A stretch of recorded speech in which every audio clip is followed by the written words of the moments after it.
Cámara y acción. ¿Ya está conectado? Sí. ¿Todo? Bueno, muchísimas gracias por venir a la presentación de Realismo Postcontinental, Ontología y Epistemología para el siglo XXI. Segunda presentación organizada por Antígona y el Departamento de Filosofía, que no vamos a decir el nuevo nombre, que esperamos el otro día, porque sigue siendo un Departamento de Filosofía con mayúsculas. Claro que sí. Y bueno, pues un placer que haya tantísima gente aquí, un placer recibir de nuevo a Ernesto. Nosotros desconocíamos su faceta, sí conocíamos su faceta de youtuber, pero en otras cuestiones que no eran tan filosóficas. Y nos congratulamos muchísimo cuando salió el libro del trap y no tuvimos por menos que invitarlo porque, bueno, pues porque somos muy traperos, aquí por menos, pero yo creo que somos muchísimos. Y nos sorprendió que este personaje se hubiera zambullido, como se zambulle en cualquier tema que es materia de estudio para él, con esa intensidad y con esa habilidad para hacer esos análisis tan mega requete morrocotudos y a la par que divertido.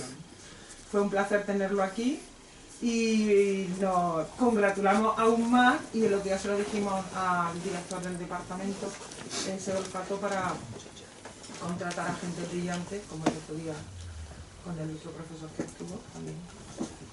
Y la verdad es que yo creo que es bueno para todos, para los alumnos, para las librerías, que nutren a todo el mundo de libros para seguir profundizando más en estos temas, académicos o no académicos. Y cuando nos dijo que iba a publicar la tesis a la vez que iba a comenzar a dar clase aquí, pues no pudimos por menos que invitarlo a hacerlo. Así que muchísimas gracias a Luis Arena, a Juan Manuel Aragüez, veterano profesor, a todos los que estáis, y nada, vivimos la ontología. No sé si tomarme bien eso de veterano profesor, me ha jodido, que lo sepas. Bueno, pues nada, buenas tardes. Y lo primero es decir que es un placer estar aquí y que le agradezco a Ernesto la invitación, porque además nos conocemos de dos cruces de pasillo, no nos conocemos de más, no hemos tenido oportunidad de hablar demasiado. Yo sí que le conozco pues precisamente porque tuvimos que evaluar su currículum para el proceso de contratación, y como decía Julia, que se alegraba, es que nosotros contratamos a la gente buena, contratamos a mucha gente buena para que impulse la filosofía en esta universidad, a pesar de que esta universidad no es que nos trate muy bien, y parece que cada vez que tienen oportunidad de darnos una patada en el culo, pues nos la dan con enorme empeño. Bueno, tenemos que presentar este libro, Realismo Postcontinental, que yo diría de él, voy a oficiar brevemente pues de maestro de ceremonias, va a ser Luis el que más va a entrar a fondo en la cuestión, pero yo diría que es un libro sorprendente por varias cuestiones. Sorprendente en primer lugar por los autores que trabaja.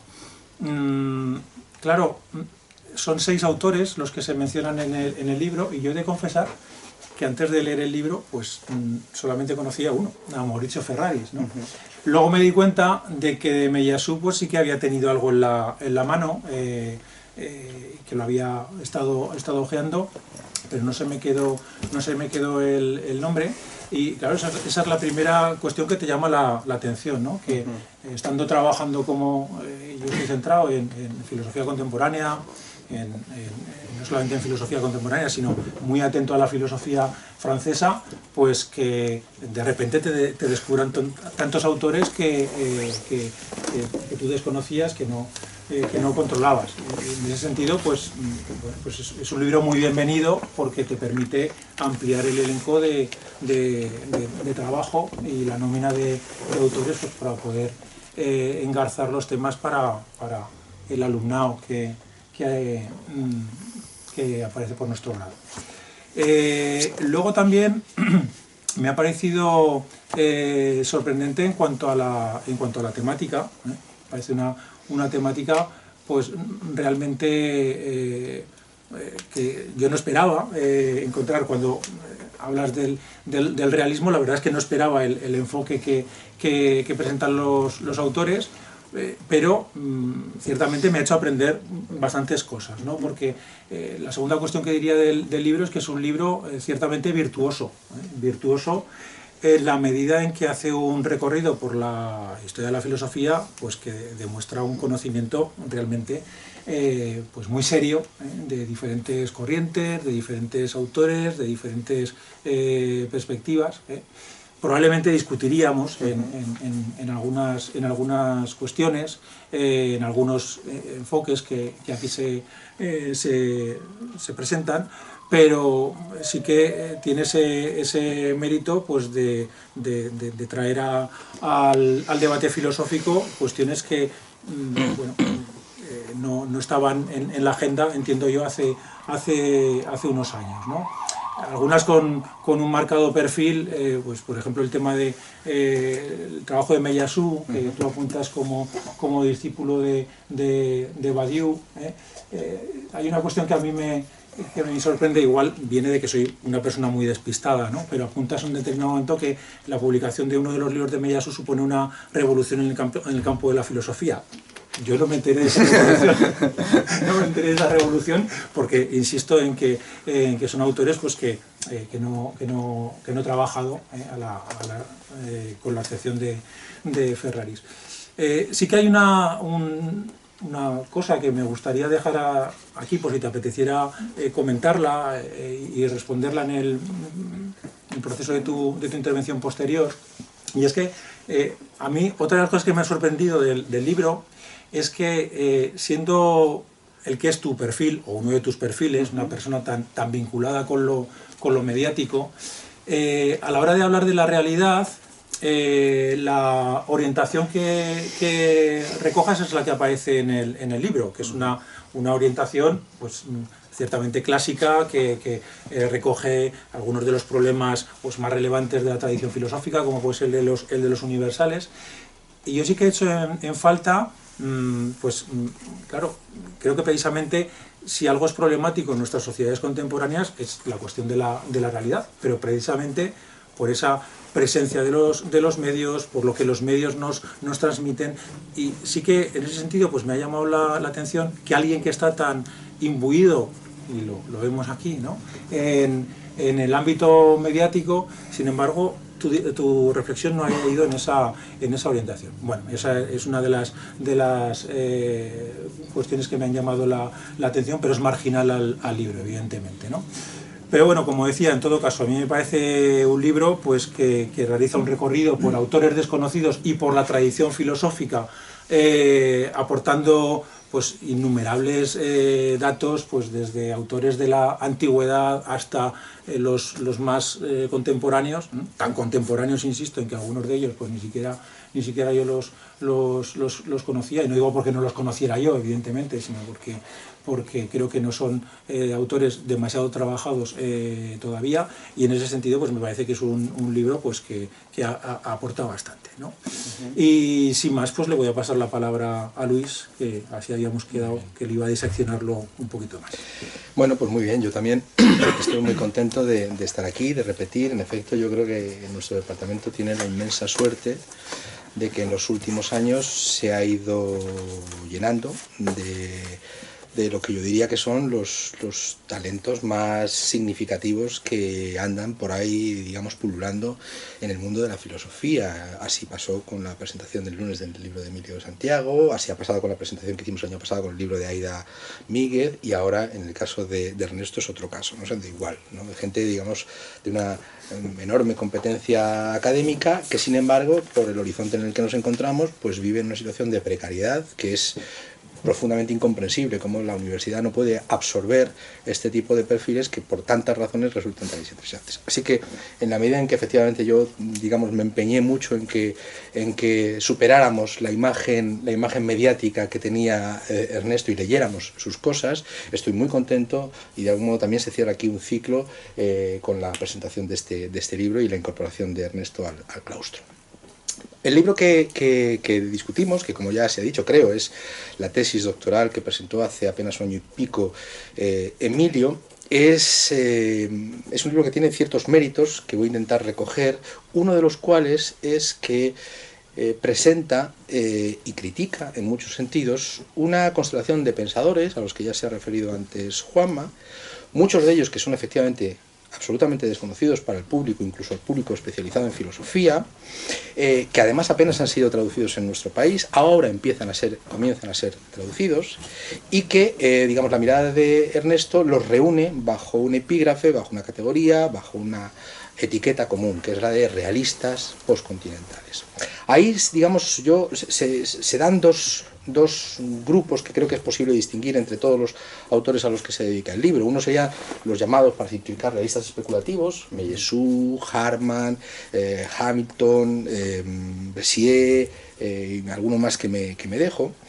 Pero otros, como Ferraris, que en efecto quizás es el que más conocido había sido por su manifiesto sobre el nuevo realismo, y Marcus Gabriel, por aquello del éxito que ha tenido el libro de Por qué el mundo no existe, pertenecen, digamos, a una constelación ligeramente diferente, ¿eh? Pero yo creo que la mirada de Ernesto tiene la ventaja de que es capaz de reunir a esas dos tradiciones del nuevo realismo de Marcus Gabriel y de Ferraris y los realistas especulativos bajo lo que él llama realismo postcontinental. A mí me parece que es una lectura hermenéuticamente muy interesante, es, como dice en la introducción, una declaración de intenciones, y yo creo que como apuesta hermenéutica tiene todo el sentido. ¿Por qué? Porque lo que reúnen a todos esos autores, desde mi punto de vista, es el reconocimiento de que la filosofía contemporánea vive cierto hartazgo respecto de lo que ha venido siendo en los últimos 20, 30 años una cierta coiné filosófica, que podríamos resumir así rápidamente hablando de constructivismo, siendo muy poco preciso. Lo sé y pido disculpas por ello, pero esto es lo que en el fondo reúne a todos estos autores. Marcus Gabriel lo dice en el prólogo de su libro, no sé si es el prólogo, pero ¿por qué no existe el mundo? Dice, en el fondo, el realismo o el nuevo realismo es ante todo un giro contra la posmodernidad. No sé si dice contra la posmodernidad, literalmente dice, no es otra cosa sino el nombre para la era posterior a la postmodernidad. Y efectivamente esa es una clave que es importante entender para comprender a estos autores. Si posmodernidad significa, como decía nuestro querido Quintín, no después de la modernidad, sino distinto de la modernidad, o no, eso ya es otro debate. Yo creo que lo interesante del planteamiento de estos autores realistas especulativos o nuevos realistas es que permiten ver, como intentaré mostrar a continuación, la continuidad que existe entre el proyecto moderno y el proyecto de la posmodernidad. Por lo que se refiere, digamos, al primero de los grupos que acabo de mencionar, los realistas especulativos, Mellesu, Brassier, Harman, Hamilton, Grant, yo lo que diría es que de todos estos autores me da la impresión de que hay una prioridad, por muchas razones, de uno de ellos, que es Quentin Mellesu. A mí, para ser completamente honesto, la lectura del texto de Ernesto Castro no me ha conseguido disipar la sospecha de que en el fondo estamos ante lo que podríamos llamar una nueva burbuja académica. Una burbuja académica además planificada con notable precisión. Y podría parecer raro que la filosofía tenga que ver con burbujas, que tengan que ver con moda y tal, pero no es así. También los fenómenos culturales, y muy especialmente a medida que en los últimos años y décadas, están sometidos a esa especie de lógica perversa que es la economía de la atención. Uno necesita salir con un rótulo rompedor para atraer la atención del público, de la sociedad mediática, y yo creo que esto es un poco lo que pasa, me da la impresión, con el realismo especulativo, y es lo que voy a intentar justificar. ¿Por qué? Sencillamente porque si tú sales con una nueva etiqueta, hay un ejército de suplementos culturales, de especialistas que van a hablar sobre ese libro y hacer hermenéutica de ese libro, de editoriales que sencillamente salivan. Estamos en un mundo en el que algo que se presente como el nuevo producto de lo que sea, brand new product, ¿no? Esa es una etiqueta que abre todas las puertas, ¿no? Y esto yo lo que me da la impresión que de lo que adolece el llamado realismo especulativo. ciertamente, hay muchas probabilidades de que este realismo especulativo, o realismo postcontinental, se convierta en los próximos 2 o 3 años en el último grito de la filosofía. Si os fijáis, son un puñado de autores, muchos de ellos que son amigos y conocidos entre sí, muchos de ellos que se ve que han puesto en marcha una sofisticadísima maquinaria autorreferencial, publican en sus propias revistas que han fundado ellos, en sus blogs, se hacen traducciones unos de otros, convocan congresos en los que se reúnen prácticamente ellos. Es decir, hay una dimensión autorreferencial que probablemente explica lo que decía Juanma, el hecho de que, bueno, fuera de ese pequeño círculo de los que conocen, de los que están en la secta, pues los demás no tengamos mucha noticia de ellos, ¿no? Sin embargo, esto no se hace sin desatender eso que Freud llamaba el narcisismo de la pequeña diferencia, porque todos ellos, aunque son muy amigos y tal, siempre se matizan, pero con sutilezas que a veces resultan francamente más el síntoma de la necesidad de nuevo, peraltar el propio yo que de la cosa que se está discutiendo. Bueno, sea como fuere, el mérito de Ernesto, yo creo que en esto hay que ser claro y rotundo, es que ha detectado, con el radar fantástico que tiene para todo lo interesante, ha detectado la formación de esa burbuja académica. Es probable que también haya detectado su posible cotización futura en el mercado académico, en el mercado de las ideas, y de algún modo se ha hecho el heraldo, es verdad que el heraldo crítico, como diría a continuación, de estos autores de los que probablemente cada vez más iremos a oír hablar. Pero fijaos, la paradoja de estos autores es que el movimiento del realismo especulativo es tan reciente, es tan rabiosamente actual, que la obra maestra de los realistas especulativos, la inexistencia divina, ni siquiera está publicada. Es inexistente, por eso es divina. Exactamente. Entonces hay una especie como de acuerdo tácito entre todos los realistas especulativos que esa obra de Meillassoux va a partir en dos la historia de la filosofía, pero nadie la ha visto. Creo que hay un resumen de él al inglés, pero nadie ha visto, y yo he conseguido el documento, tesis. Claro, la tesis estenografiada, que no se lee y se lee fatal, y que debe haber circulado como una especie como de santo grial entre los realistas, ¿no? Claro, fijaos, desde el punto de vista del marketing, este es un logro espectacular. O sea, ni siquiera Apple consigue esto. Bueno, sí, Apple sí lo consigue, pero es decir, estamos meses y meses y meses hablando de las maravillas que vendrán y que no han venido y que por tanto nadie sabe dónde están, ¿no? Pues esto es lo que ocurre de algún modo con la obra de Meillassoux. Tiene otras cosas, pero esta obra maestra se la espera. Se la espera, sí. Bueno, en cuanto a las tesis básicas de este realismo especulativo, es muy difícil porque son muchos autores, pero dado que Meillassoux en algún sentido es el protagonista, el primer espada de esta tradición, me voy a detener en ellas porque es imposible, digamos, detenerse en más, aunque sería muy interesante hacer un análisis un poco más detenido del resto de los autores, ¿no? Digamos, la idea básica que defiende Meillassoux es lo que podríamos denominar, siguiendo a Ernesto y siguiendo la propia propuesta de Meillassoux, el principio de factualidad. ¿Qué reúne este principio de factualidad? Bueno, esta idea reúne dos afirmaciones diferentes. Por un lado, déjame si me equivoco, que el mundo externo existe, la dimensión ontológica del principio de factualidad, y por otro lado, que podemos conocer el mundo, la dimensión epistemológica del principio de factualidad al que se refiere ontología y epistemología el subtítulo. Claro, hasta aquí, estas dos tesis, el mundo existe y podemos conocerlo, no parece que sea razón suficiente para apagar las prensas de las revistas académicas y decir, señores, aquí hay algo nuevo, ¿no? El mundo existe y además podemos conocerlo, ¿no? Claro, estas tesis no son particularmente novedosas. Se me dirá, ¿hay autores a lo largo de la historia que las han negado? Sí, pero ¿qué no se ha dicho a lo largo de la historia de la filosofía? ¿Qué afirmación no podemos llegar a encontrar en algún perdido rincón de las obras de la historia de la filosofía? Claro, esto parece que no es muy interesante y quizá por ello Meillassoux lo que hace es ofrecernos una sofisticadísima e intrincada argumentación que acaba por llevarle a reconocer cosas que ya son menos evidentes, pero también mucho menos convincentes que estas dos tesis que abraza el principio de factualidad. ¿Cuáles son las otras dos grandes afirmaciones, las dos contribuciones que hace Meillassoux y que Ernesto recoge en su libro? Pues lo que serían la piedra basal de su sistema. Por un lado, lo único que no puede ser contingente es la propia contingencia, y por otro, solo la facticidad no puede ser fáctica. Bueno, abro un paréntesis aquí, porque esto no hay que tomárselo a broma, y Ernesto hace bien en no tomárselo a broma, pero es verdad que es paradójico que dos afirmaciones que constituyen el juego el pivote de tu teoría resulten ser aparentes juegos de palabras. Sí. La contingencia no es contingente y lo único que no es, la facticidad es lo único que no puede ser fáctico, ¿no? Y yo quiero llamar la atención sobre un hecho que me ha parecido muy interesante de la lectura del libro de Ernesto, y es que me parece que el realismo especulativo, y muy en concreto Meillassoux, comparte, a pesar de que provienen de tradiciones muy diferentes, comparten un rasgo con lo que podríamos llamar la filosofía analítica más ortodoxa y avant-garde, ¿no?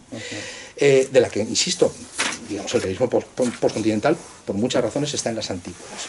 ¿Cuál es este rasgo que comparte los realistas especulativos y la filosofía analítica, digamos, de estricta observancia?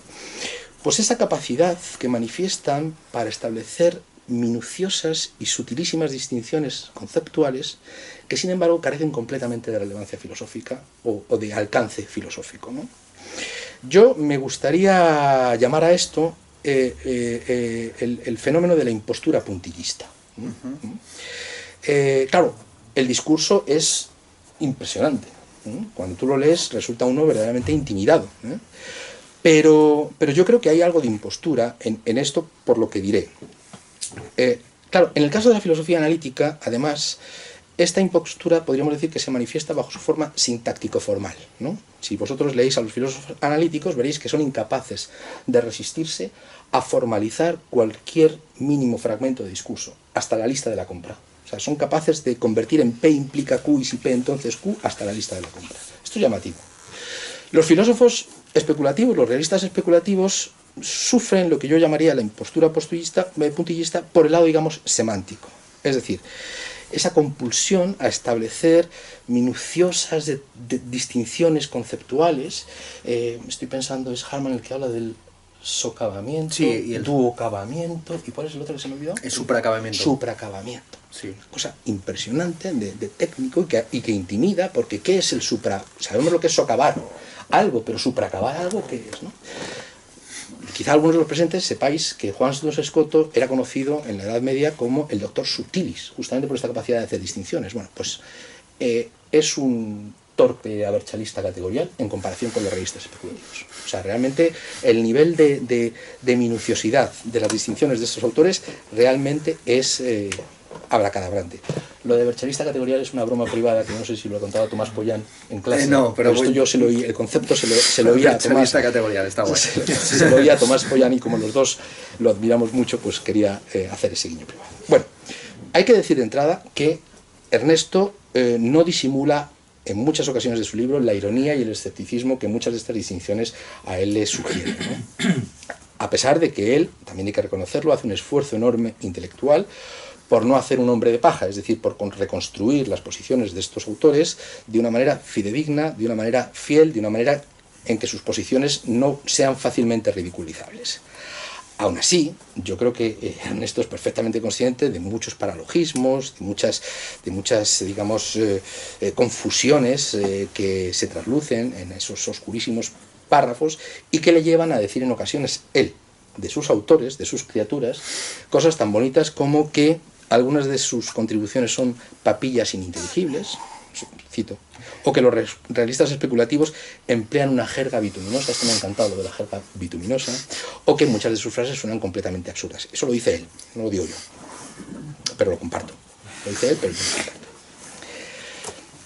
Claro, en un contexto filosófico como el nuestro, que si hacemos caso a aquello que nos decía Habermas hace tantos años, es un mundo ya posmetafísico. Todas esas sofisticadas filigramas verbales sobre el tiempo, la finitud, lo nulo y la nada, que no es lo mismo, lo contingente y lo necesario, la negación interna, la negación externa, la verdad, la falsedad, en fin, tía, todo ese conjunto de grandes conceptos que la tradición metafísica occidental nos ha legado de Platón a Plotino, pasando por Hegel, Fichte, Descartes, Leibniz, etc. Todos esos términos, cuando funcionan, digamos, por así decir, tan desengranados del mundo, más que contemporáneos, son extemporáneos. Sí, sí, sí. Y es lo que antes bromeábamos, Juanma y yo, porque algunos de estos autores parecen más bien estar escribiendo en un monasterio del siglo XII que en el siglo XXI, ¿no? Claro, la impresión que a mí me causa ese realismo especulativo es que pone en circulación una metafísica que, volviendo a utilizar unas palabras maravillosas de Habermas, lo que intenta hacer es saltar intrépida por detrás de la dialéctica trascendental de Kant, que es una manera muy elegante de decir, en el fondo estos autores son precríticos, y hay mucho de eso, me parece, ¿no? Esta frase de Habermas, de que no está dirigida a los realistas postcontinentales, está dirigida, digamos, a otros autores que, digamos, en la tradición continental podrían ser acusados de lo mismo, ¿no? De no haberse tomado en serio lo que hemos aprendido del planteamiento crítico kantiano, ¿no? Pero yo creo que esta frase, aunque haya sido dicha antes de que nacieran algunos de los realistas postcontinentales, es perfecta para describirlos. Creo que da la clave del asunto y voy a intentar explicar brevemente por qué, y ya con ello termino, ¿no? Como decía al principio, si hay algún rival que se presente contra los realistas especulativos, ese es el programa de la posmodernidad. Un programa, por cierto, contra el que el propio Ernesto tiene un magnífico libro, una especie de panfleto escrito rápidamente pero maravilloso, que es así, contra la posmodernidad, y que recomiendo vivamente que leáis si no lo habéis leído.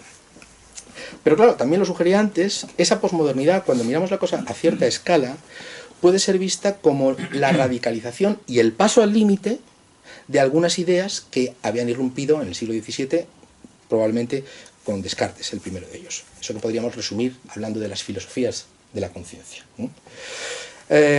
Filosofías de la conciencia que no son solamente de la tradición racionalista, que están presentes también en autores empiristas como Hume, y donde se ha operado lo que podríamos llamar el característico giro que define la modernidad, el giro ontoepistémico, por el cual, digamos, la pregunta por el ser del mundo no es que se desatiende, pero se desplaza a una pregunta posterior que deja paso a una pregunta previa, y es ¿quién es el yo que conoce el ser del mundo?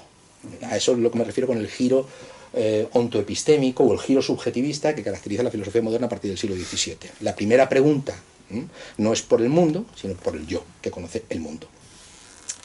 Este giro de la filosofía de la conciencia está presente, ya digo, en la tradición idealista, pero también en la empirista, porque al fin y al cabo recordad que para Hume el objeto, y desde luego el yo, no es más que un haz de percepciones. Por lo tanto, no hemos salido de ese terreno de la conciencia donde se configura el mundo.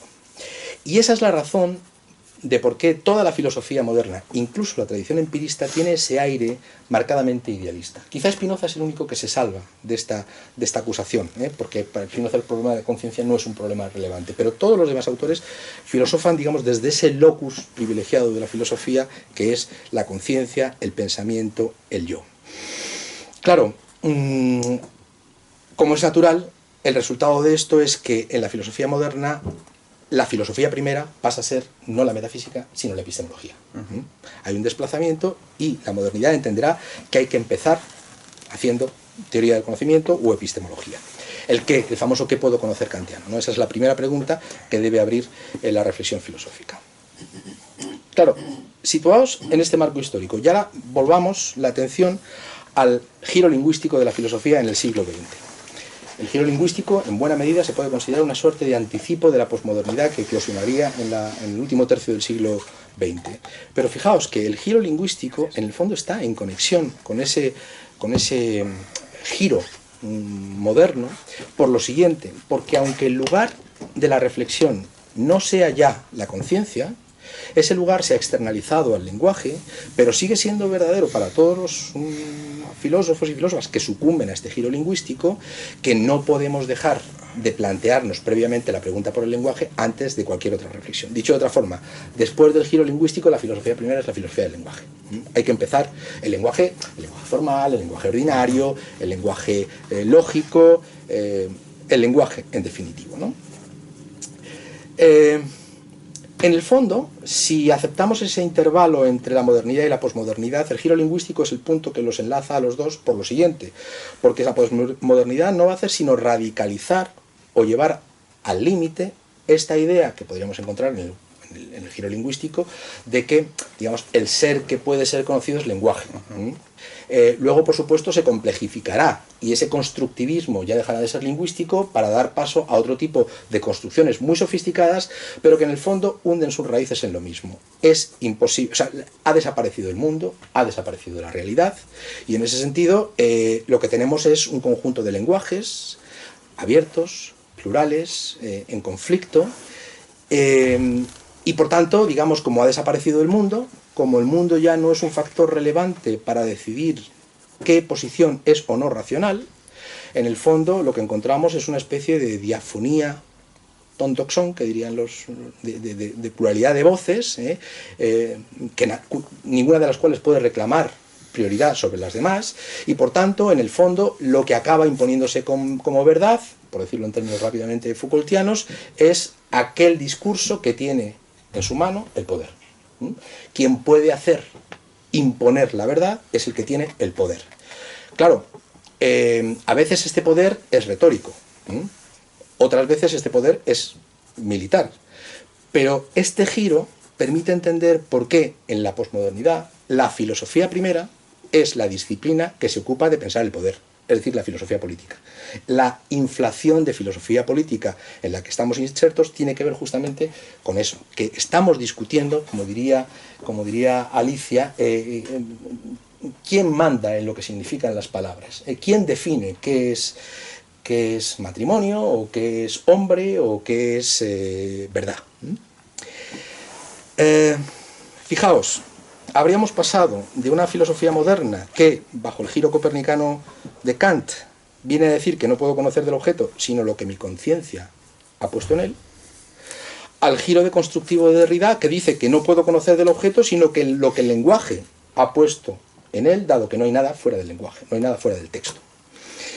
Esta es, para decirlo muy rápidamente, la versión extrema de lo que Mellesu denomina el correlacionismo.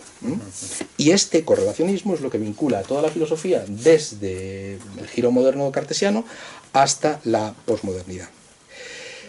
¿Qué hay que decir a esto? ¿Y por qué me parece poco plausible el planteamiento? Pues por una razón, porque una cosa es decir que todo lo que hay es lenguaje, y por tanto reducir los hechos a meras interpretaciones, interpretando muy torpemente el dictum de Nietzsche, que en el fondo era solamente para los valores. No existen valores morales, no existen hechos morales, existen interpretaciones morales de los hechos, pero se ha generalizado ese dictum y se ha hecho, digamos, del todo hay lenguaje, la idea de que como no hay hechos, como no hay mundo, solo hay interpretaciones plurales, diversas y en conflicto.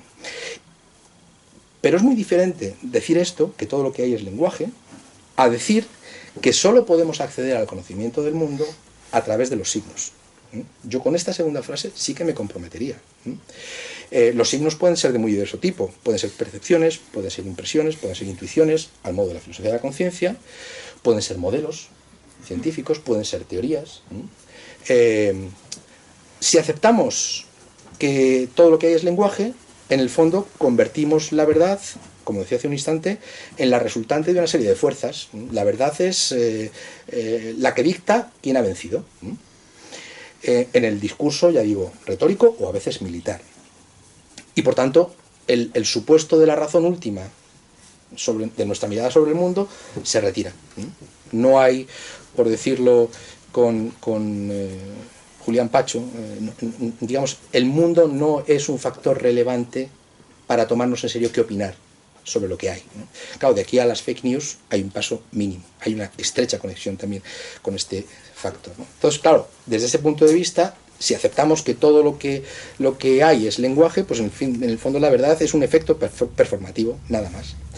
Sin embargo, si aceptamos lo segundo, es decir, que cualquier conocimiento del mundo tiene que estar mediado por signos del tipo que sea, lo único que estamos diciendo es que asumimos eso que llamaríamos con Sellars la crítica al mito del dado. Es decir, no hay un acceso privilegiado al mundo, no hay un grado cero en el conocimiento. Cualquier conocimiento del mundo supone previamente conocimientos previos, de tal manera que es imposible y quimérico encontrar ese principio básico que andaba buscando el cogito cartesiano. Pero ya digo, decir que nuestro conocimiento del mundo resulta de una mediación siempre simbólica, del tipo que sea, porque también una teoría científica es un símbolo, también una percepción es un símbolo. Estoy haciéndome cargo de las tesis de Peirce, ¿no? De que en el fondo no podemos conocer sin símbolos, ¿no? Decir esto, lo único que no nos compromete es con lo que podemos llamar la perspectiva del ojo de Dios. La perspectiva desde una mirada que se da desde ninguna parte. No, todo conocimiento es situado, todo conocimiento parte de conocimientos previos y sobre todo, y más importante, todo conocimiento es falible, es falible. Dicho de otra forma, si reducimos lo real a un efecto de discurso, como hace el posmodernismo, sucumbimos a una especie de idealismo ingenuo, lingüístico, que yo creo que no podemos permitirnos. Sin embargo, si declaramos, como hace el realismo de Mellesú, que el pensamiento especulativo puede comprender el ser en sí y en cuanto tal, más allá del principio de la experiencia, literalmente, está sacado de tu texto, más allá de cualquier dimensión de la correlación, en el fondo lo que estamos haciendo es devolver a la filosofía a un estado precrítico y prekantiano. Después de la finitud,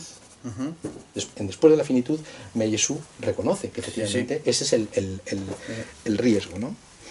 Claro, superar el correlacionismo, que es esta figura que acabo de intentar reconstruir muy rápido y muy torpemente, es en el fondo rehabilitar el punto de vista del ojo de Dios. Aunque ahora ese lugar del punto de vista del ojo de Dios no lo ocupa Dios, lo ocupa el discurso de Mellesú o el discurso de los realistas especulativos. Pero claro, mi impresión, y esta es la crítica no a él, sino a los realistas postcontinentales, es que ni es posible recuperar esa especie de arcadia filosófica que permitiría volver a anclar nuestro discurso en absolutos, que yo creo la nostalgia ontoteológica que se percibe en muchos de estos autores, ni es verdad que tengamos que aceptar que decir adiós al punto de vista del ojo de Dios es decir adiós a la razón, como decía el famoso libro de Feyerabend. No. Entre esa especie de escila del relativismo posmoderno y la caribdis de estos nuevos sueños de un visionario, que es lo que a mí más parecido me ha resultado el discurso de estos autores, a los sueños de un visionario contados por la metafísica de Kant, entre esas dos posibilidades quizá la tarea de la filosofía debería ser asumir un compromiso falibilista, un compromiso que acepte la finitud de nuestras representaciones, la falibilidad y la revisabilidad de nuestras investigaciones y que, por decirlo con Peirce, no cierre nunca el camino de la investigación filosófica, porque haber encontrado el absoluto es dar por cerrado el camino de la investigación filosófica. Y eso es lo que yo creo que no podemos, aunque tengamos nostalgia de ello, no podemos aceptar. Por tanto, esa impresión que a mí me suscitan, y en fin, esta es la crítica que yo le haría a los realistas, insisto, no al libro de Ernesto, estos realistas especulativos, es que la posmodernidad se merece una crítica, pero no este tipo de crítica. Porque este tipo de crítica contra la posmodernidad me parece que recae efectivamente en ser una crítica metafísica y especulativa, pero no en el sentido, digamos, neutro o meliorativo que tienen estos autores, sino en el sentido peyorativo que tenía ya en Kant. Metafísico porque sencillamente sobrepasa la experiencia, porque, digamos, no se toma en serio la experiencia.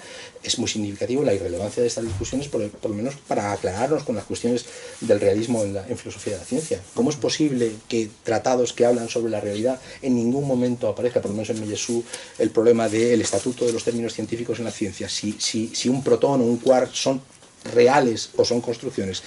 Hay una especie como de irrelevancia, y por eso digo que el discurso de estos autores engrana un poco en el vacío, ¿no?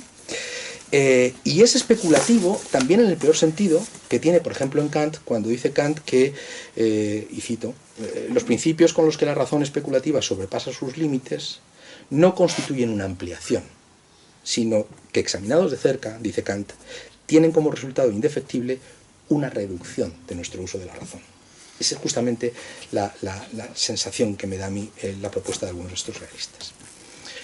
Después de todo esto diréis, pues vaya, en una presentación de un libro, ¿quiere decir que el libro de Ernesto no tiene valor? Todo lo contrario, todo lo contrario. Yo creo que la lectura del libro es muy recomendable, especialmente a los alumnos de filosofía, por varias razones. En primer lugar, porque yo creo que es una magnífica puerta de entrada a una serie de temas y de tópicos que quizá terminen abriéndose paso, si triunfa esta burbuja filosófica en el futuro, y entonces conviene estar informados, y lo que hace Ernesto es hacernos un mapa extraordinario, muy preciso y muy claro, dentro de lo que cabe, de estos autores que quizás sean el nuevo hype de la discusión filosófica, por decirlo en terminología millennial, ¿no?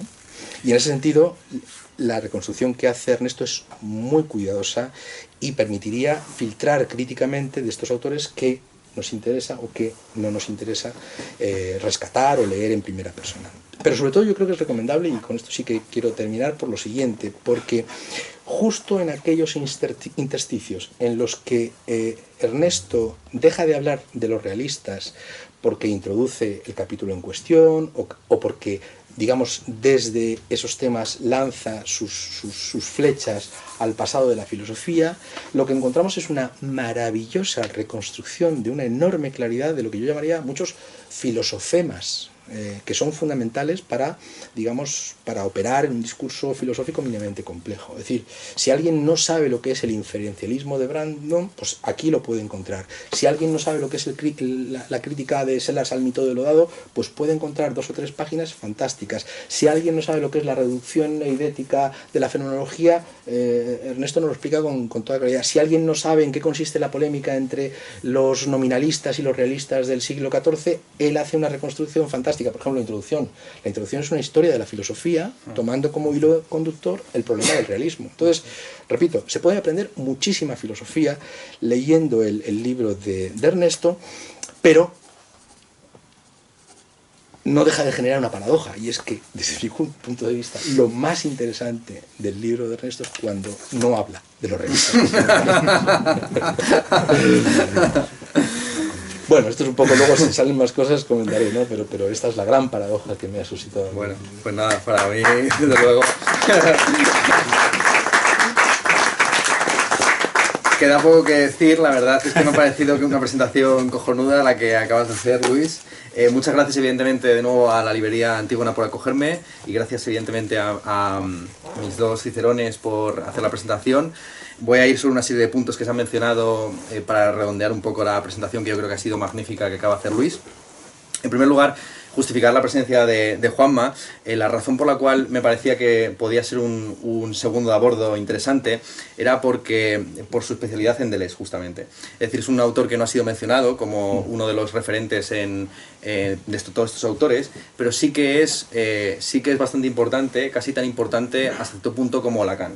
Es decir, yo creo que de hecho se podría decir que en la filosofía francesa contemporánea esos son los 2 grandes referentes, Deleuze y Lacan, y en cierta medida también Derrida, donde se mueven buena parte de los filósofos contemporáneos. Véase, por ejemplo, García, que también es más o menos discípulo de Badiou, y en buena medida lo interesante del realismo postcontinental es que muchos de ellos hacen una lectura de Deleuze que saca a este autor del contexto postmoderno.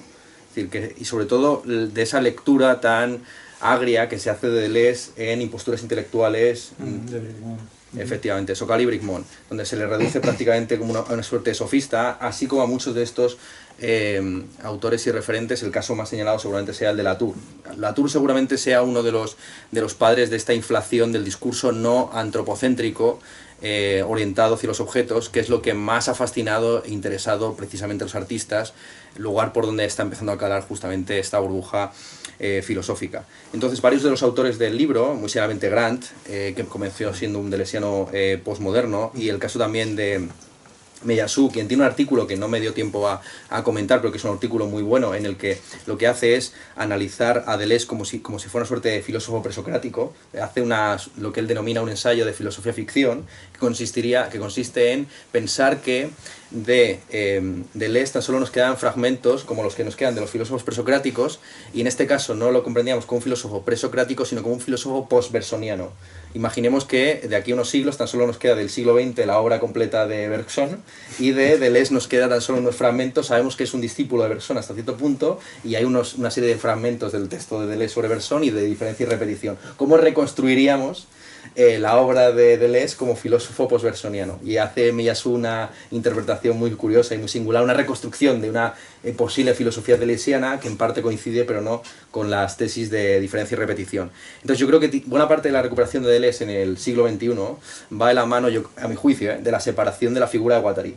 Del mismo modo que muchos marxistas consideran que Engels era el colmo de las calamidades y que Marx sería un autor maravilloso si no tuviera a su lado a ese Sancho Panza del pensamiento socialista que es Engels, yo estoy en contra. Yo creo que todo lo bueno del marxismo a día de hoy proviene justamente de Engels, la crítica, por ejemplo, a la institución patriarcal y demás. Pero bueno, la posible dialéctica de la naturaleza, en fin, casi a mí, yo creo que a día de hoy la izquierda, más que marxista, es engelsiana, pero bueno, esto es un debate a tener en cuenta.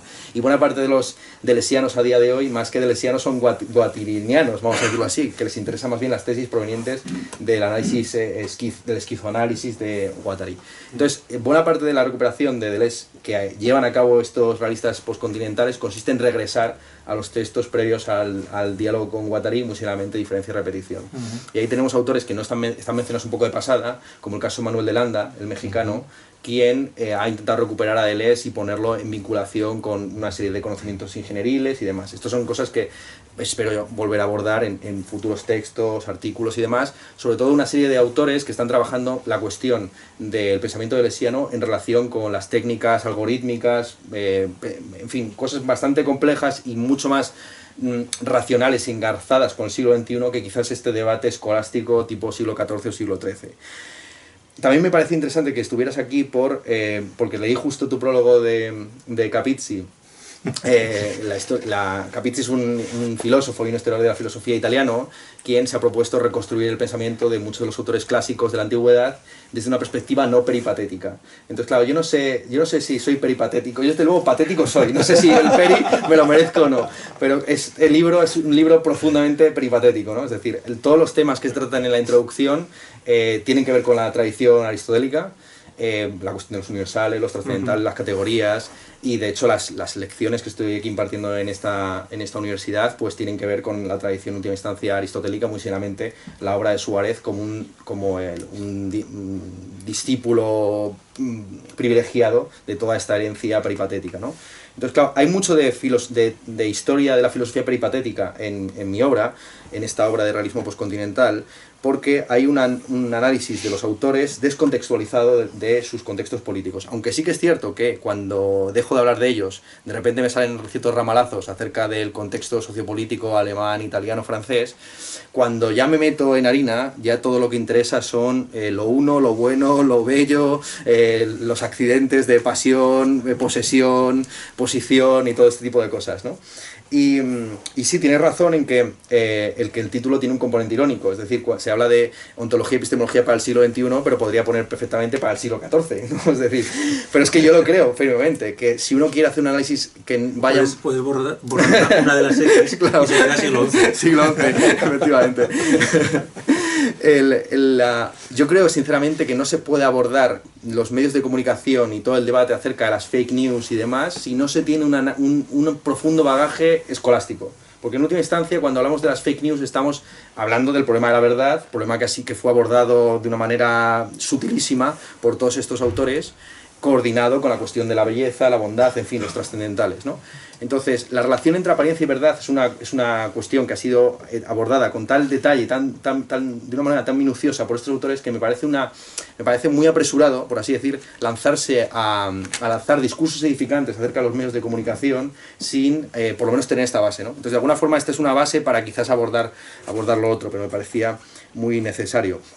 Claro, justo ayer estaba yo dando clase del Cármides, de Platón, y es muy divertido como Platón en el Cármides quiere criticar la concepción oligárquica de la vida buena, que consiste en la lentitud, ¿no? Entonces dice Platón que todo lo contrario, en el ámbito intelectual se valora la inteligencia rápida, aguda. Entonces me parecía que era una crítica desde el comienzo de la filosofía a todos estos discursos, ¿no? De la lentitud, el slow food, etcétera, que está en uno de los clásicos de la filosofía. Entonces, bueno, eso es lo que comentaría, que hay ciertas cuestiones de este libro, especialmente el problema de la existencia del mundo externo, cómo a partir de Kant en adelante el mundo deja de ser una cosa ahí que puede ser comprendida como un conjunto de objetos para convertirse en un horizonte de sentido. Y yo creo que esta idea de la desaparición del mundo como conjunto de cosas y su transformación en un horizonte de sentido puede servir para comprender cómo se mapea y cómo se configura las visiones del mundo en el presente. Entonces, por ahí podría haber una cierta vía de engarce con cuestiones, ya digo, de apariencia, verdad, simulacro, espectáculo en el día de hoy.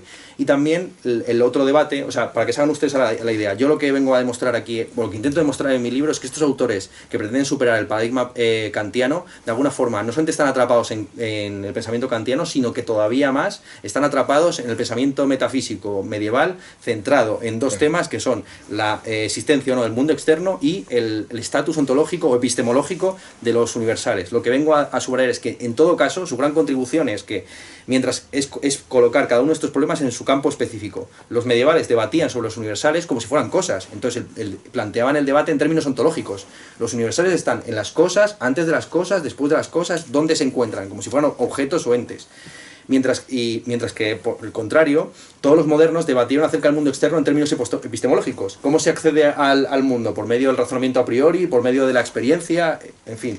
Y lo que hacen, si hay alguna contribución positiva, más allá de las modas y de las burbujas, de los realistas postcontinentales, consiste en poner cada uno de estos problemas en su campo específico. El problema del mundo externo es un problema ontológico y el problema de los universales es un problema epistemológico.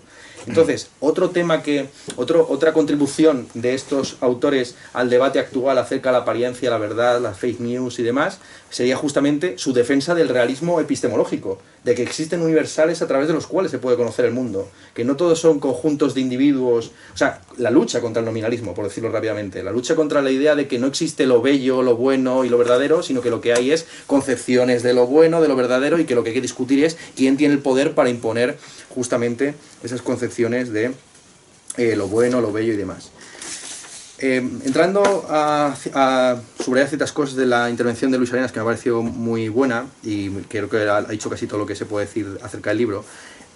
Claro, mi intención principal cuando me puse a escribir esta tesis era justamente evitar el típico seguidismo que sucede en España con nuestro característico chauvinismo invertido. Es decir, en España basta con que te llames Meillassoux para que estés por encima de cualquiera que se apellide Fernández, García y demás, ¿no? Entonces, claro, se empieza a valorar, y en España sucede muy habitualmente, que los profesores de nuestras universidades destaquen no tanto por sus teorías propias, cuanto por la forma en la que ellos hacen de heraldos o adalides de otros filósofos extranjeros, ¿no? Entonces se convierten en prácticamente repetidores de teorías extranjeras, cuando aquí hay posibilidades perfectamente de construir teorías propias, aunque estas sean ignoradas en el extranjero, ¿no? Entonces hay sobre todo, evidentemente, una gran francofilia que no solamente nos afecta a nosotros, sino que afecta al conjunto de la filosofía mundial. De hecho, el realismo postcontinental o el realismo especulativo no se podría haber creado si no hubiera habido esa raíz parisina que fue la obra de Meillassoux. Es a partir de la obra de Meillassoux que emerge toda la gran burbuja del realismo especulativo. Realismo especulativo, que, como bien ha subrayado, tiene mucho que ver con el hartazgo hacia el constructivismo social, pero también hacia la doxografía como disciplina a la que nos dedicamos. Es decir, en las universidades de filosofía no enseñamos ni siquiera ya sofística. Lo que estamos enseñando es pura opinología. Este opinó esto, aquel opinó lo otro, sí, vamos a establecer conexiones, doxografía, conexiones entre pensamientos de otros individuos, ¿no? Entonces, estos autores reivindicaban el pensamiento en primera persona. Muchos de ellos se siguen todavía enmascarando o acuartelando o encastillando detrás de ciertos autores clásicos. Muy seriamente, por ejemplo, Grant. Grant, en última instancia, no se atreve, a diferencia de Meillassoux, a hablar en primera persona, sino que está constantemente diciendo: esta es una interpretación de Schelling, esta es una interpretación de Platón, etc. Y esto engarza con una cosa que tú has subrayado mucho, que es la vocación de estos autores, o por lo menos lo has dicho críticamente, de ser prekantianos, ¿no? En buena medida sí y en buena medida no. Es decir, por un lado, de verbo, sobre todo Meillassoux y Mauricio Ferraris quieren ir en contra de Kant, pero cuando ves sus referencias y los autores que más les han influido son casi todos ellos o bien posmodernos o bien claramente postkantianos. El caso más señalado es Schelling. Lo que pasa es que Schelling es un autor que, al haber tenido 5 o 6 sistemas a lo largo de su vida, pues da para un roto y para un descosido, vamos a decirlo así vulgarmente. Y lo que más se reivindica en los últimos tiempos, yo lo he visto incluso en autores tipo Slavoj Žižek, es justamente el Schelling del último periodo, el de las edades del mundo y demás. Y este es el Schelling que de alguna forma está aquí trabajándose. Constantemente, al final, los 3 autores que están en juego por detrás de estos realistas postcontinentales son Kant, Schelling y Hegel. Y es en ese triángulo en el que se están moviendo constantemente. Tenemos discípulos de Schelling muy claros, como el caso de Grant o como el caso de Gabriel. Tenemos en realidad kantianos, como es el caso muy señalado de Hartmann. Hartmann en realidad no es prekantiano, sino que lo que hace es extender el giro copernicano kantiano al conjunto de los objetos y pensar que los objetos también tienen categorías y intuiciones puras a priori y demás, sea esto un delirio, claro, aunque sea muy básico. También hay que decir una cosa, que me ha gustado mucho la expresión esta de puntillismo, ¿cómo es esto? Impostura puntillista. Impostura puntillista.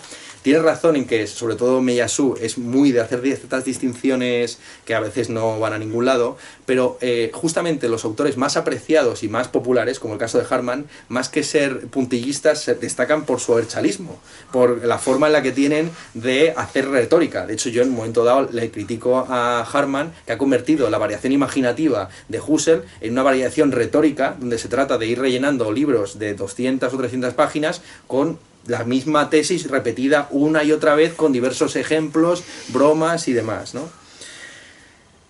Claro, entonces hay dos perfiles ahí. Hay dos perfiles claramente también de filósofo. Está el filósofo, por así decir, pionero, que de alguna forma quisiera regresar a una cabaña en la Selva Negra, que es la figura un poco de Meillassoux, ¿no? Cuya obra, que lleva 30 años corrigiendo su tesis doctoral, La inexistencia divina, que como he bromeado, es que la tesis suya es esa, que Dios es divino hasta cierto punto porque no existe, pero está por existir.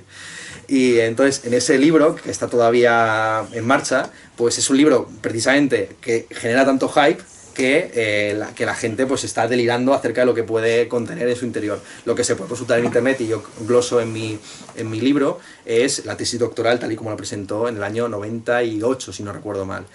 Algo parecido pasa con Ray Brassier. Ray Brassier también es un exquisito que ha publicado tan solo un libro, que es en realidad una compilación de artículos que ha tenido que publicar para conseguir los anecapuntos en el mundo anglosajón.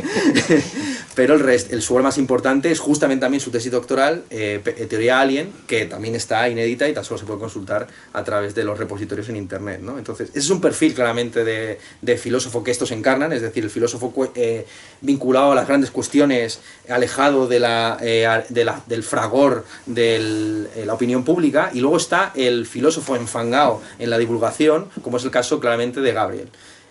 Marcus Gabriel tiene además esa doble faceta, lo digo en un momento dado, que es por así decir, el heredero de las dos grandes tradiciones alemanas, la de la divulgativa del publicista, no, más que Sloterdijk, porque claro, yo a Sloterdijk le llamo maestro antiguo jugando con la perversión, ¿no?, de Berghain y demás, de que, bueno, es un maestro antiguo Sloterdijk, al igual que Habermas, igual que en el siglo XIX. El paradigma que yo establezco es que a día de hoy nos encontramos en el contexto alemán, creo, con una situación muy parecida a la que había en el siglo XIX después de la muerte de Hegel. Después de la muerte de Hegel realmente quedan dos grandes maestros, que eran Schopenhauer y Schelling, pero que de alguna forma por sus orientaciones políticas o por la razón que fuera no tenían un gran calado popular. Schopenhauer lo llegará a tener cuando tenga 70 años. Bueno, no tenía un calado popular, tenía un calado popular sui generis, vamos a decirlo así, pero sobre todo tiene una orientación más o menos conservadora, y pasa algo parecido, yo creo, después de la muerte de Heidegger en Alemania. Tenemos dos grandes figuras que son Sloterdijk y Habermas, en una relación de oposición muy similar a la que podían tener Schelling y Schopenhauer en su momento, pero que debajo de esos dos grandes autores hay una miriada de publicistas publicando libros que son muy de basurilla, como el caso de Byung-Chul Han y compañía, que son equiparables a los materialistas del siglo XIX. Todos los cuales eran despreciados justamente por Marx y por Engels. El famoso Anti-Dühring es justamente un texto que podría titularse a día de hoy Anti-Byung-Chul Han, porque realmente Dühring es para el siglo XIX lo mismo que Byung-Chul Han para el presente. Pobre Dühring. Y lo que hace justamente, yo creo, Gabriel, es jugar en esos dos planos de una manera muy valiosa, y eso quizás engarza también alegóricamente con mi propia figura, porque yo también de alguna forma intento jugar las dos bazas de lo divulgativo y lo académico. Es decir, del mismo modo que Gabriel va alternando libros como Campos de Sentido, Sentido de Existencia en alemán, con libros de divulgación tipo ¿Por qué el mundo no existe? Yo creo que a día de hoy uno de los problemas, evidentemente, de cómo engarzar la filosofía en el sentido más académico y tradicional del término con la filosofía que incluso quiere ofrecer el Banco Santander, es bueno, cómo hacerlo realmente. Y un formato, evidentemente, es esta especie como de división de doble vida, división del trabajo interno, doble vida, ¿no? Que por un lado publicar libros con una tapa negra así muy duros y rudos y otros con la cara de Yumbir en la portada y demás, ¿no? Entonces es un poco lo que diría a modo de, por así decir, cierre, sí, de cierre, entrando más que si se quiere en la posición mía como autor.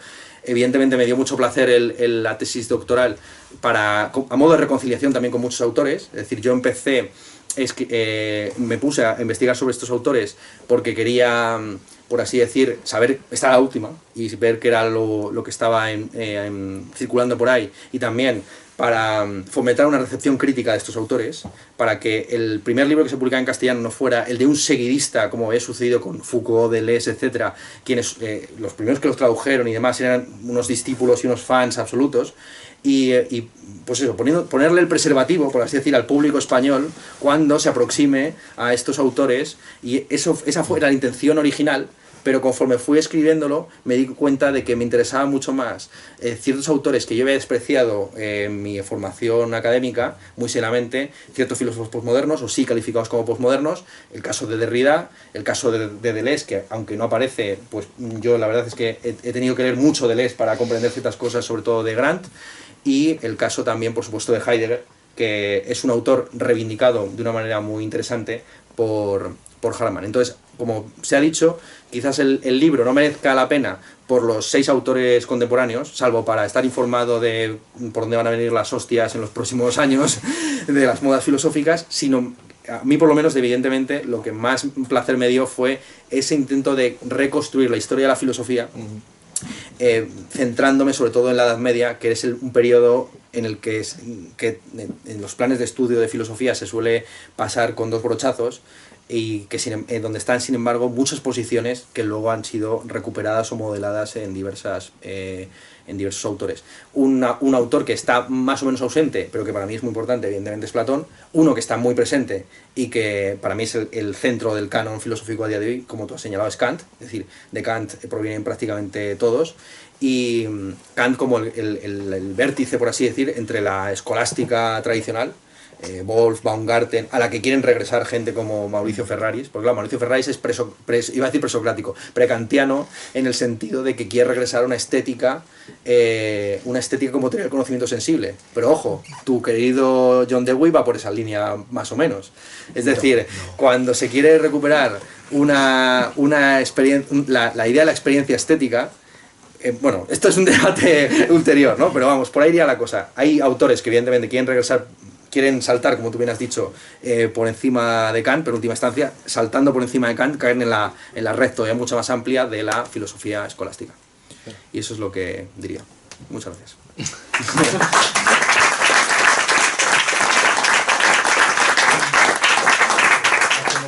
Bueno, pues si tenéis algún comentario que hacer a estas 2 magistrales intervenciones que ha habido aquí, pues tenéis la palabra.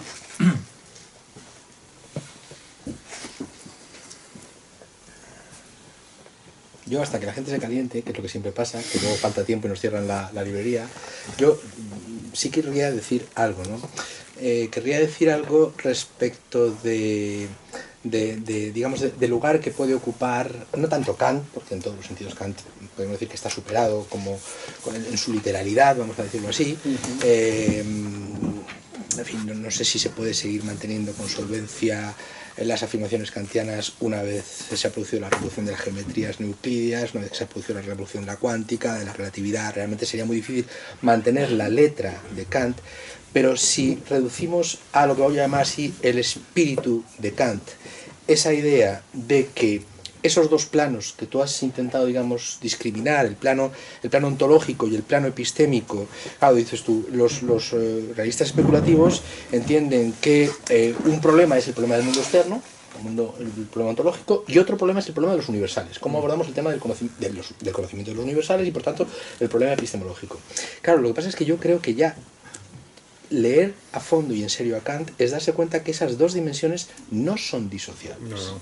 Entonces, tú no puedes decir cómo es el mundo sin hacerte cargo que para decirlo con algún tipo digamos, de justificación, es decir, con algún tipo de credibilidad, necesitas añadir las pruebas que te permiten saber que el mundo es así porque lo has conocido de tal o cual manera. Y al mismo tiempo a la inversa. Es decir, o sea, tú no puedes conocer el mundo, tú no puedes decir cómo es el mundo, principio ontológico, sin, digamos, hacerlo desde una dimensión que vamos a llamar que es epistémica. Pero al contrario, tú tampoco puedes decir que conoces nada y que tu discurso está justificado si en último término esa justificación no está engarzada con lo real. Es decir, no hay conocimiento si no es el conocimiento del mundo o de lo que existe o de lo que es independiente de nosotros. Ahora, ¿independiente en qué sentido?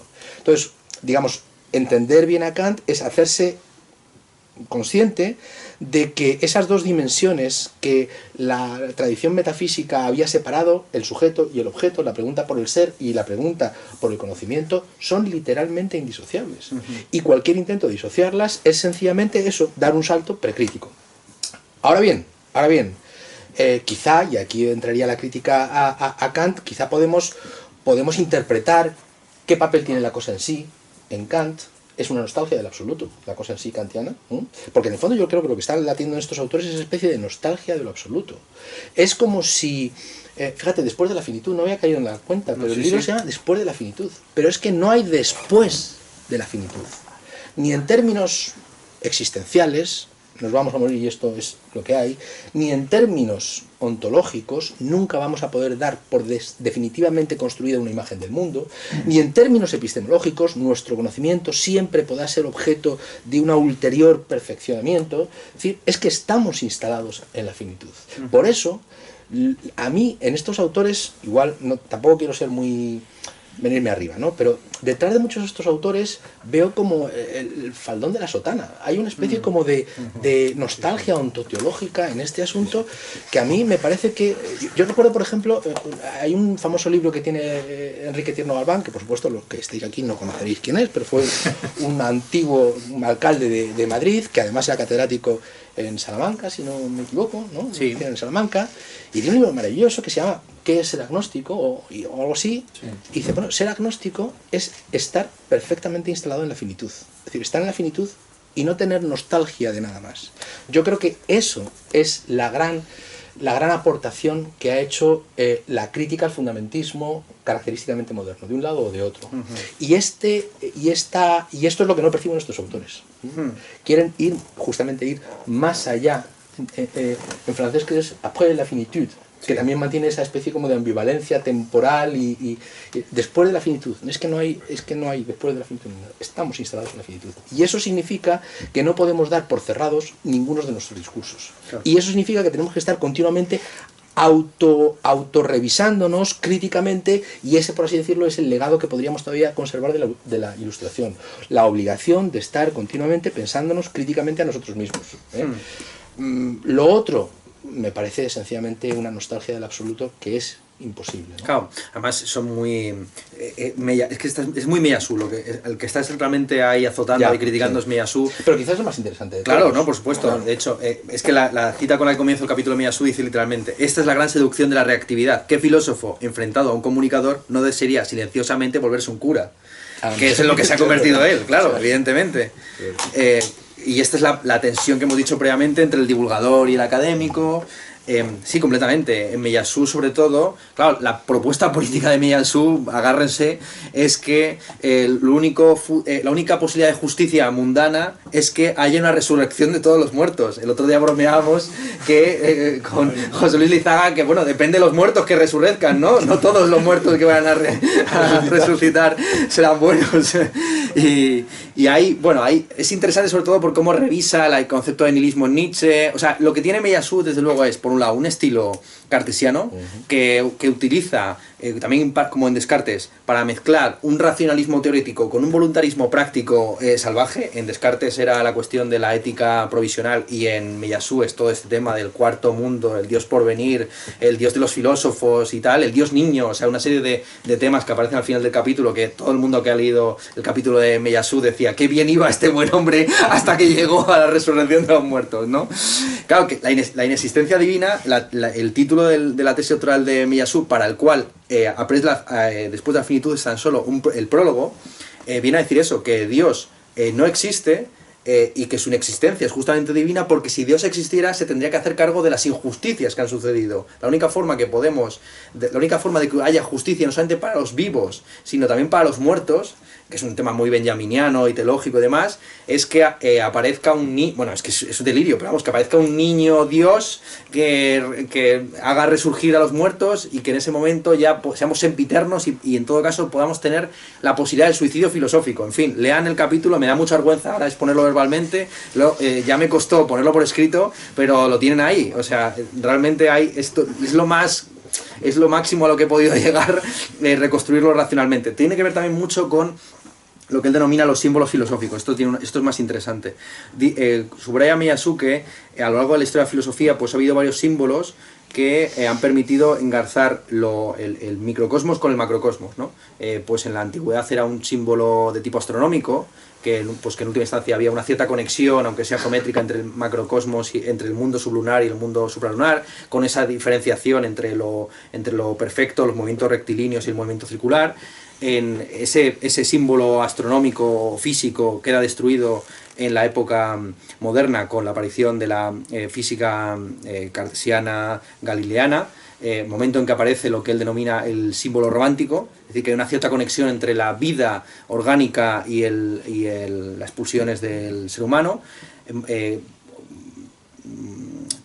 Este símbolo romántico, que es posteriormente superado por el que llama el símbolo histórico, es decir, que la justicia o la reconciliación del hombre con el mundo está en el futuro, está en un futuro, ya sea el libre mercado por venir o el comunismo pleno. A juicio de Miyasu, esa concepción progresista de la historia, en el que la justicia está siempre por venir, es una concepción que queda desarticulada con Auschwitz y las experiencias totalitarias del siglo XX, momento en que tan solo queda entregarse a este cuarto mundo, que sería la resurrección de los tres previos: el mundo físico, el mundo orgánico y el mundo intelectual, que representados por el símbolo astronómico, el símbolo romántico y el símbolo histórico. No está mal, es decir, no está mal, aunque la conclusión sea muy loca. Es decir, ¿en qué consiste el compromiso político a día de hoy? En desear ardorosamente, literalmente dice, desear ardorosa y fervorosamente que llegue el nuevo Mesías que haga que resurjan los muertos. O sea, es muy muy loco realmente en términos prácticos. Y tiene mucho que ver con lo que tú has subrayado, es decir, la falta de vinculación al final política pero que sí que engarza por la vía quizás del desencanto. Es decir, que al final son filósofos que empiezan a dar sus primeros pasos. En 2007 es cuando se acuña la categoría de realismo especulativo en un congreso en Goldsmith, pero en realidad la popularidad del realismo especulativo a nivel internacional empieza a despuntar en 2009 y sobre todo se vuelve una moda con ya libros y publicaciones, revistas y demás en 2011. Entonces yo creo que tiene mucho que ver con un cierto desencanto del mundo post-15M o post-revoluciones árabes o post lo que sea, post-Occupy Wall Street, en el que ya la posibilidad de la revolución desde abajo, asamblearia, horizontal y demás, se queda periclitada o olvidada, y de repente regresan los discursos aceleracionistas contra lo que denominan algunos autores la folk politics, la recuperación de las jerarquías dentro de los partidos, cosas así que no aparecen en este libro, pero que de alguna forma son el correlato político están expuestos en muchos otros libros, incluido uno que está ahí, que da la casualidad que lo tengo a la mano, que es el libro que escribieron mis amigos de ultrarracionalismo, Ismael Crespo Amine y José Carlos Cañizares. Digamos que este podemos decir que es el complemento político del libro que estamos presentando a día de hoy. En este libro se hace una crítica al capitalismo desde esta visión, si se quiere, aceleracionista, que da por sentado que estamos en una especie de piscina de bolas. Por ese motivo está la piscina de bolas, o que el capitalismo contemporáneo es una piscina de bolas en la que uno tiene que, parece que aquello es muy divertido y nos lo estamos pasando bien, pero en realidad estás hasta el cuello de materiales muy contaminantes y bien, todo sudado. Es un poco la metáfora de fondo de la piscina de bolas. Entonces sí, evidentemente hay mucha nostalgia de la finitud de la infinitud, perdón, de la infinitud y el absoluto en algunos de estos autores, aunque no en todos. Muy seriamente yo creo que en Hartmann desde luego no, y en Gabriel tampoco. Y no quisiera dejar pasar lo que tú has dicho, que es la conexión entre los dos problemas del realismo. Desde luego, en el libro se subraya constantemente, y aquí podrías ponerlo muy sencillamente. ¿Qué son los universales para la mayor parte de los realistas postcontinentales? Conjuntos. ¿Y por qué no existe el mundo externo? Porque no existe el conjunto de todos los conjuntos. Así de sencillo. Ese es el argumento, tirando del teorema de Cantor y de la paradoja de Bertrand Russell, que utilizan la mayor parte de ellos. El único que es un poco más fino en este tema es justamente Gabriel, que les dice, oigan, aquí ustedes son unos puntillistas sintácticos, están aquí haciendo uso de la sintaxis lógica de la teoría de conjuntos, pero para que esta sintaxis tenga algún sentido tienen que ofrecer una interpretación semántica. Y si ofrecen la interpretación semántica de que todos los objetos son conjuntos, ya están reconstruyendo implícitamente una visión del mundo. Es decir, una visión del mundo donde los objetos están sin color. Da igual que sea una mesa, una silla, un libro, esos son objetos que entran dentro de conjuntos con independencia de sus cualidades y de su orden.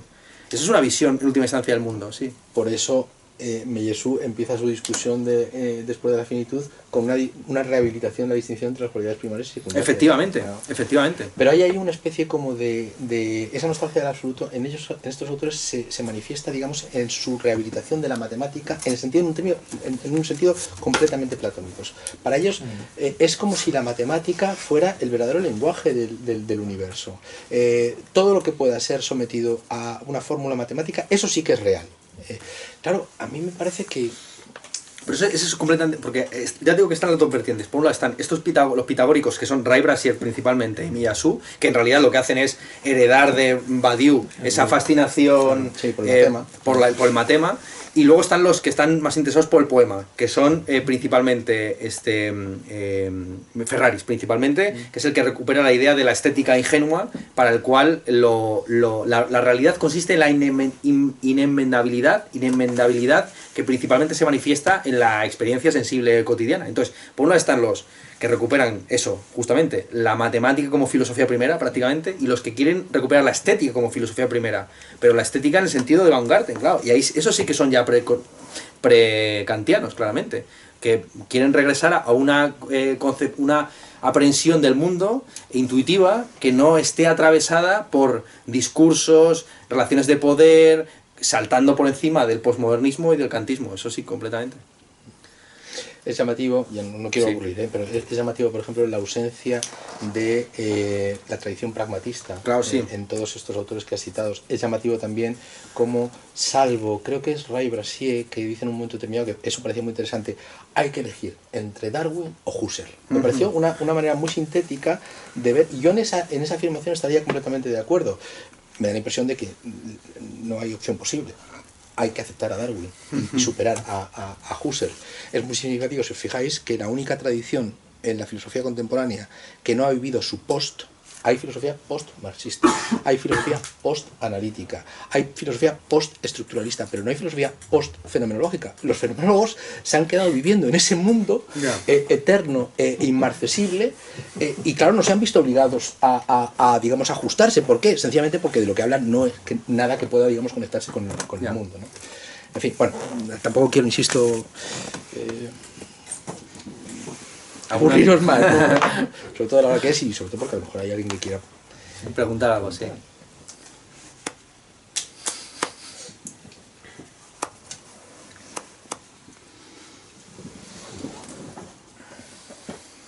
¿Sí?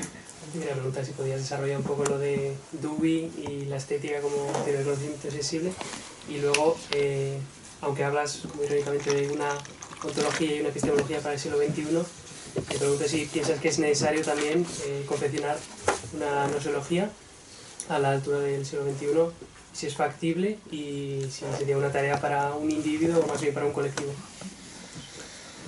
Claro, esta pregunta también tiene un trasfondo ya de conversaciones con Andrés sobre un montón sobre las relaciones entre nosología y epistemología.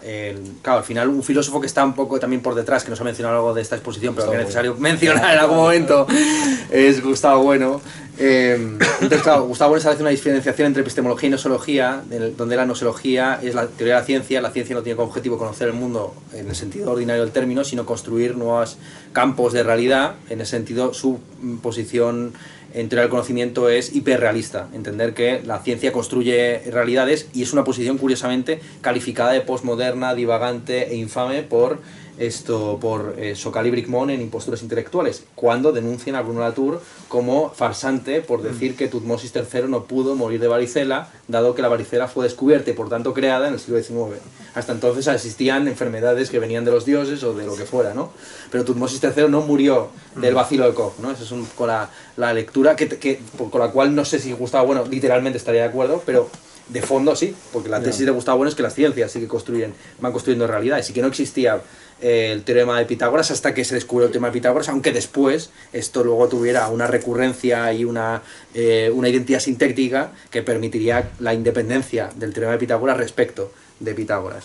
Entonces, la nosología del siglo XXI pues se tiene que apoyar, si uno quiere seguir una tradición materialista, de alguna forma en la nosología del siglo XX. Otra cosa es cuáles son los campos punteros científicos que están rompiendo de alguna forma con la concepción heredada de la ciencia que teníamos en el siglo XX. Y ahí yo no te sabría decir. Lo que es evidente es que si uno quiere reconstruir una epistemología a la altura del presente, los fenomenólogos en última instancia yo creo que lo que hacen es estética, lo que pasa es que no lo saben. Es decir, los fenomenólogos cuando hablan de la noesis, el noema, el conocimiento del mundo y quieren en última instancia...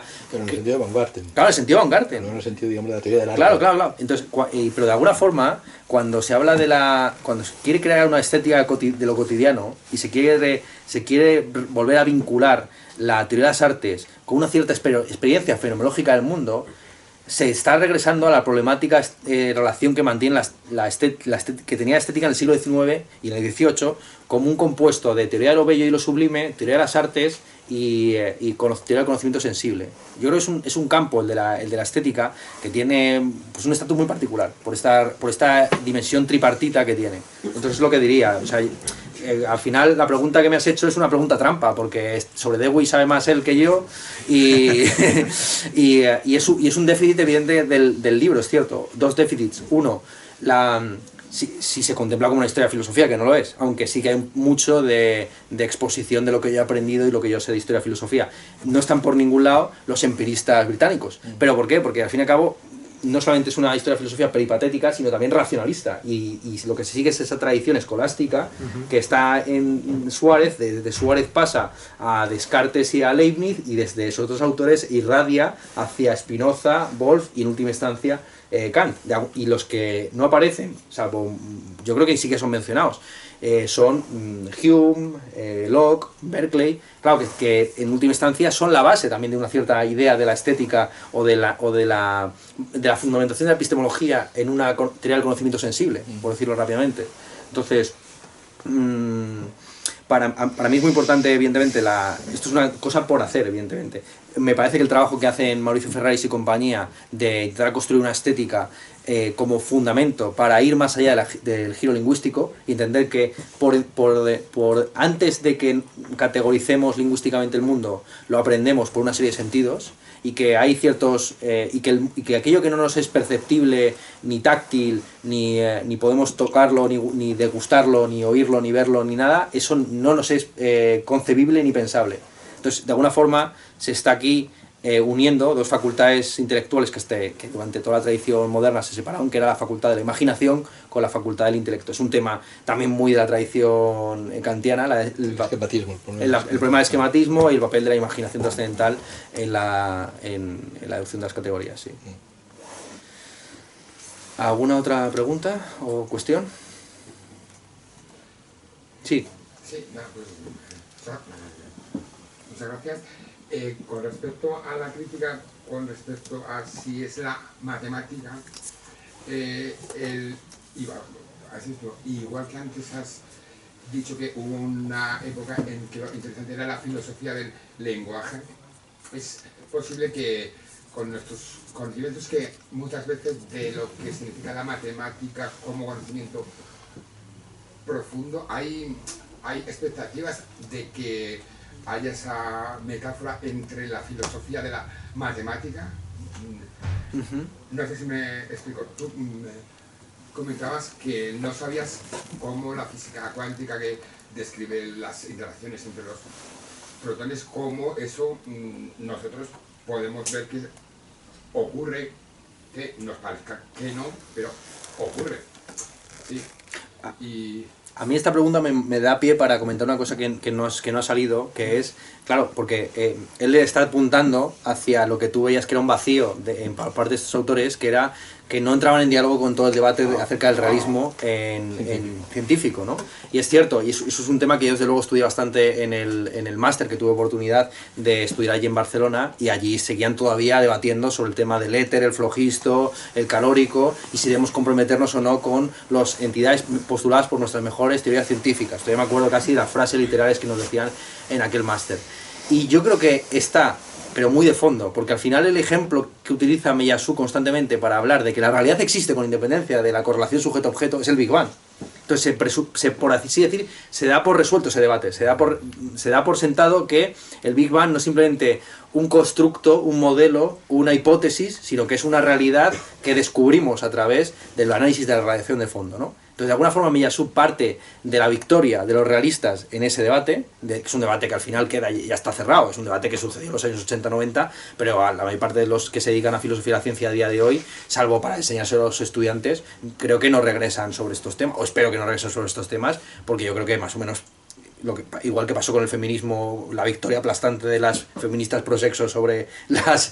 Aunque a saber, esto se puede revolver en cualquier momento, ¿no? Pues algo parecido. Creo que hubo una victoria aplastante de los realistas frente a los vamos a llamarlos nominalistas hasta cierto punto, en los años 80.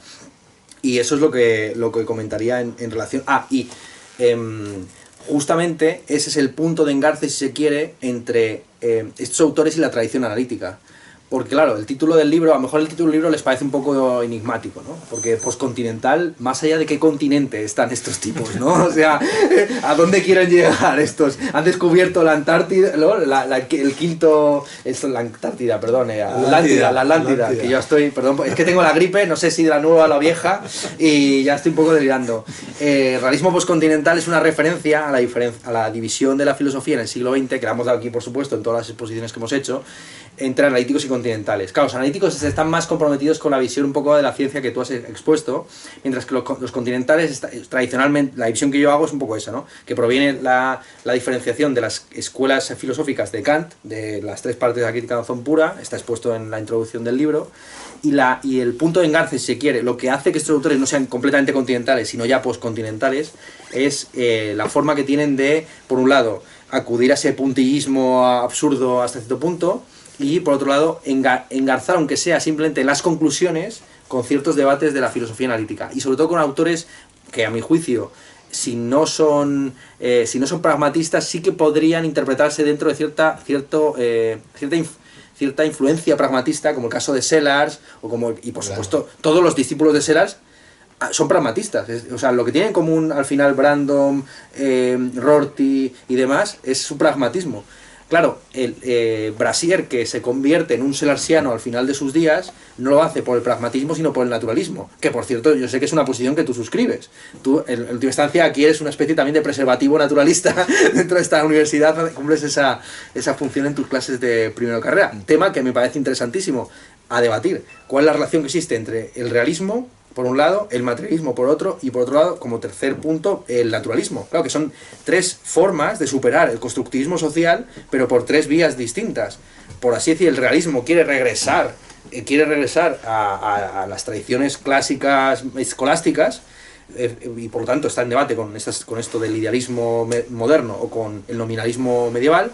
El materialismo siempre tiene como esa ambigüedad de que no sabemos si nos estamos refiriendo a un materialismo político o a un materialismo ontológico, y que no sabemos muy bien exactamente en qué consiste el materialismo ontológico, si es un corporeísmo o es otra cosa, o es un pluralismo de que hay diversos campos no conectados entre sí, y el naturalismo claramente hace una apuesta por un concepto de naturaleza que está por definir, claro. Bueno, yo creo que estamos pasándonos de la hora prudente, pero no puedo decir, aunque sea brevísimamente, algo a lo que acaba de apuntar Ernesto. Y es esta cuestión. Fíjate, esa nostalgia de lo absoluto a la que antes me he referido, es justamente lo que me da la medida de que estos autores yo creo que no han terminado de hacer la digestión de lo que significa el siglo XIX y la aceptación en profundidad de la realidad como una realidad histórica. Porque en el fondo, es decir, se le podría, ese realismo metafísico, para decirlo en términos de Putnam, que ellos van buscando, la descripción definitiva del mobiliario del mundo, sea esto lo que sea, esa descripción de una vez y para siempre solo tiene sentido sobre el presupuesto, en el fondo platónico, aristotélico, de que la realidad es estable y eterna y no muta. Pero justamente lo que el siglo XIX nos ha dejado ver desde el ámbito de la historia, desde el ámbito de las ciencias naturales, desde el ámbito de la teoría de la evolución, es que es imposible establecer un registro definitivo de la realidad porque la realidad cambia, porque no hay géneros. Porque los géneros, como unidades, digamos, extratemporales, evolucionan con el tiempo. Porque en el fondo, y esto yo creo que es lo que ocurre, porque en el fondo Darwin ha resuelto la cuestión del nominalismo o el realismo. No existen ni siquiera las especies. Son individuos, solo que, digamos, hacemos una reconstrucción más o menos en términos estadísticos. De hecho, es muy curioso que la biología contemporánea ya no habla de especies, habla de genética de poblaciones, habla de poblaciones. ¿Por qué? Porque no existen las especies. Lo único que hay es individuos, algunos de los cuales se pueden cruzar y dar descendencia, otros no, pero en realidad, digamos, el debate del nominalismo o del realismo lo ha resuelto Darwin diciendo solo hay individuos particulares. Otra cosa, que ese individuo no se puede atomizar, como pretendía, digamos, pues un planteamiento como el de Wittgenstein, por ejemplo, de una vez y para siempre, pero solo hay individuos. Está muy visto. Bueno, en fin, vamos, es muy interesante y yo recomiendo encarecidamente la lectura del libro de Y ahora deberíamos dejar tiempo para que pueda vender alguno. Es verdad, lo más importante. Bueno. Pues sí, estoy a su disposición. Si quieren que se lo firme, yo les hago una firma, una dedicatoria. Muy bien, pues muchas gracias. Muchas gracias.